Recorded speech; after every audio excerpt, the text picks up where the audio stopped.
এই খালটি খনন করতে হবে। এইরকম আমরা সারা বাংলাদেশে 20,000 কিলোমিটার খাল খনন করব ইনশাল্লাহ আগামী 5 বছরে। কারণ আমরা বাংলাদেশকে খাদ্যে স্বয়ংসম্পূর্ণ আছে, আমরা আরো খাদ্য উৎপাদন বৃদ্ধি করতে চাই বাংলাদেশের, যাতে খাদ্যের জন্য কোনো মানুষকে কষ্ট পেতে না হয়। আল্লাহ রাব্বুল আলামিন বাংলাদেশের মাটি এত উর্বর করে দিয়েছেন যে আমরা যদি সময় মতন পানি দিতে পারি তাহলে আলহামদুলিল্লাহ আল্লাহর রহমতে এখানে ফসল পড়ে। ঠিক না কৃষক ভাই? পানি ঠিক মতন দিলেই ফসল ফলে। আমরা জানি খাল খননের ভিতর দিয়ে কৃষক ভাইদের উপকার হবে।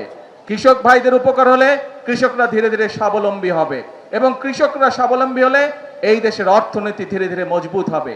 এই দেশের অর্থনীতি মজবুত হলে এই দেশের মানুষের অর্থনীতি মজবুত হবে। প্রিয় ভাইরা, ভাই বোনেরা, আমরা শুধু খালের কথা বলিনি, খালের সাথে আমরা আরো কয়েকটি কথা বলেছিলাম। আজকে আপনাদের এখান থেকে আমি যাব চাঁদপুর সদরে, সেখানেও দুটি কর্মসূচি রয়েছে। তার মধ্যে একটি কি কর্মসূচি আছে যে জানেন না কে? এই যে এখন চাঁদপুর সদরে যাব, চাঁদপুর সদরে একটি আছে খাল খনন আর আরেকটি আছে ফ্যামিলি কার্ড। শব্দটা চেনা চেনা লাগে? ফ্যামিলি কার্ড কার কাছে চেনা চেনা লাগে? আচ্ছা, ওই যে পিছনে গাছতলায় ভাই বোন, আপনাদের কাছে চেনা চেনা লাগে শব্দটা? আচ্ছা, আলহামদুলিল্লাহ। ওই যে পারে মানুষ, আপনাদের চেনা চেনা লাগে? আচ্ছা, ধন্যবাদ। ছোট বন্ধুরা, তোমাদের কাছে ফ্যামিলি কার্ড চিনো? শুনেছো? আগে কথা শুনেছো ফ্যামিলি কার্ডের কথা? আচ্ছা, এখন প্রিয় ভাই বোনরা, এই ফ্যামিলি কার্ডের প্রতিশ্রুতি আমরা নির্বাচনের আগে এই দেশের মানুষের কাছে দিয়েছিলাম। এই ফ্যামিলি কার্ডের লক্ষ্য কি? এই যে আমাদের ছোট ছোট বোনেরা এখানে দাঁড়িয়ে আছে, দেশনেত্রী খালেদা জিয়া যখন দেশ পরিচালনার দায়িত্বে ছিলেন, তখন এই যে আজকে যারা শিশু এখানে দাঁড়িয়ে আছে, মেয়েরা যারা, নারীদের শিক্ষা ব্যবস্থা উনি ক্লাস 12 পর্যন্ত, ক্লাস 1 থেকে ক্লাস 12 পর্যন্ত উনি বিনামূল্যে করে দিয়েছিলেন।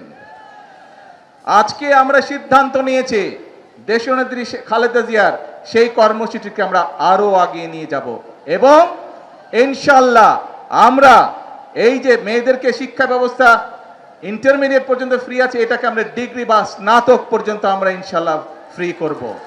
এবং শুধু তাই নয়, যে সকল মেয়েরা ভালো রেজাল্ট করবে ইনশাআল্লাহ তাদেরকে আমরা সরকারের পক্ষ থেকে ইনশাআল্লাহ উপবৃত্তির ব্যবস্থা করব। কাজে মন দিয়ে সবাইকে পড়তে হবে, তোমাদেরকে মন দিয়ে পড়তে হবে, তাহলে তোমরা সরকার থেকে উপবৃত্তি পাবে।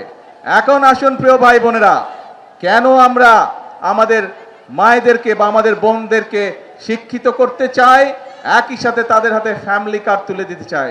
কারণ এই দেশের জনসংখ্যার অর্ধেক হচ্ছে নারী। আমরা যদি আমাদের প্রত্যাশিত বাংলাদেশকে গড়তে চাই, তাহলে এই নারীদেরকে যদি আমরা স্বাবলম্বী না করি, শিক্ষিত না করি, অর্থনৈতিকভাবে স্বাবলম্বিত না করি, তাহলে আমাদের এই দেশকে এগিয়ে নিয়ে যাওয়া সম্ভব না।